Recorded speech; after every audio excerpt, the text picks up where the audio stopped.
السلام عليكم ورحمة الله تعالى وبركاته. إخواني أخواتي، ما تنساوش تابوناو وفعلوا الجرس، ديروا اللايك باش نوصلكم كل حاجة جديدة توصلنا بها.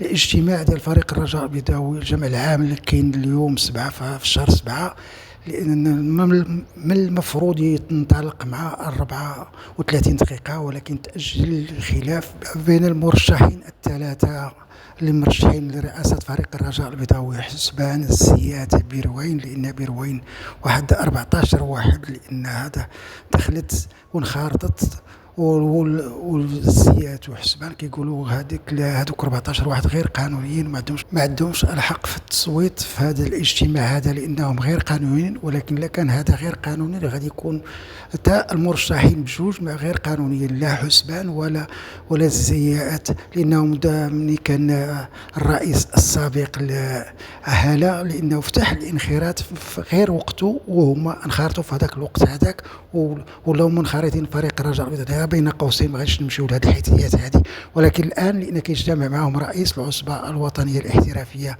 بالقشور، وكاين دار معهم اجتماع صارم، لانه لحد الان تقريبا اجتماع وصل لشي ساعه تقريبا، وباقي ما لقاوش حل مخرج لهاد الاشياء هذه.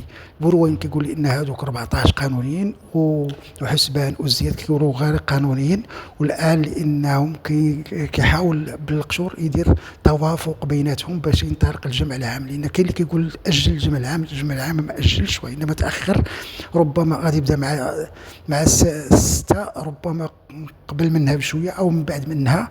المهم الاجتماع انه كاين ما تاجلش، وغادي يتنتخب الرئيس ديال فريق الرجاء البيضاوي اليوم ان شاء الله، وغادي يعرفوه الجماهير ديال فريق الرجاء البيضاوي شكون هو، الله اعلم. نتمنوا التوفيق للجميع، والمنخرطين يكونوا واعيين بعد الساعة الحاسمة لفريق الرجاء البيضاوي، وما يرتكبوش أي خطأ في حق هذا الفريق هذا. وشكرا للجميع، والسلام عليكم ورحمة الله تعالى وبركاته.